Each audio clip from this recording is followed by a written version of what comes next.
एक बार देव शर्मा नाम के ब्राह्मण के घर जिस दिन पुत्र का जन्म हुआ, उसी दिन उसके घर में रहने वाली नकुली ने भी एक नेवले को जन्म दिया। देव शर्मा की पत्नी बहुत दयालु स्वभाव की स्त्री थी। उसने उस छोटे नेवले को भी अपने पुत्र के समान ही पाल पोसा और बड़ा किया। वो नेवला सदा उसके पुत्र के साथ खेलता था। दोनों में बड़ा प्रेम था। देव शर्मा की पत्नी भी दोनों के प्रेम को देखकर प्रसन्न थी, किंतु उसके मन में ये शंका हमेशा रहती थी कि कभी यह नेवला उसके पुत्र को न काट खाए। पशु की बुद्धि नहीं होती, मूर्खतावश वो कोई भी अनिष्ट कर सकता है।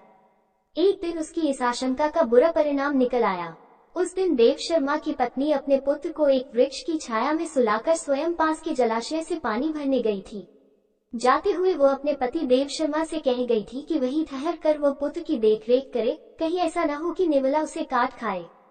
पत्नी के जाने के बाद देव शर्मा ने सोचा, नेवले और बच्चे में गहरी मैत्री है, नेवला बच्चे को हानि नहीं पहुंचाएगा। ये सोचकर वो अपने सोए हुए बच्चे और नेवले को वृक्ष की छाया में छोड़कर स्वयं भिक्षा के लोभ से कहीं चल पड़ा। दैववश उसी समय एक काला नाग पास के बिल से बाहर निकला। नेवले ने उसे देख लिया। उसे डर हुआ कि कहीं यह उसके मित्र को न डस ले, इसलिए वो काले नाग पर टूट पड़ा और स्वयं बहुत क्षत विक्षत होते हुए भी उसने नाग के खंड खंड कर दिए। सांप को मारने के बाद वो उसी दिशा में चल पड़ा जिधर देव शर्मा की पत्नी पानी भरने गई थी।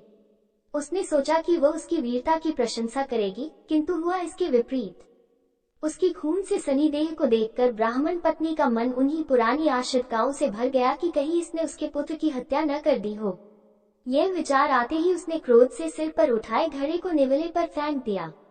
छोटा सा नेवला जल से भारी घड़े की चोट खाकर वहीं मर गया। ब्राह्मण पत्नी वहां से भागती हुई वृक्ष के नीचे पहुंची। वहां पहुंचकर उसने देखा कि उसका पुत्र बड़ी शांति से सो रहा है और उससे कुछ दूरी पर एक काले सांप का शरीर खंड खंड हुआ पड़ा है। तब उसे नेवले की वीरता का ज्ञान हुआ। पश्चाताप से उसकी छाती फटने लगी। इसी बीच ब्राह्मण देव शर्मा भी वहां आ गया। वहां आकर उसने अपनी पत्नी को विलाप करते देखा तो उसका मन भी सशंकित हो गया, किंतु पुत्र को कुशलपूर्वक सोते देख उसका मन शांत हुआ। पत्नी ने अपने पति देव शर्मा को रोते रोते नेवले की मृत्यु का समाचार सुनाया और कहा, मैं तुम्हें यहीं ठहर कर बच्चे की देखभाल के लिए कह गई थी। तुमने भिक्षा के लोभ से मेरा कहना नहीं माना, इसी से यह परिणाम हुआ।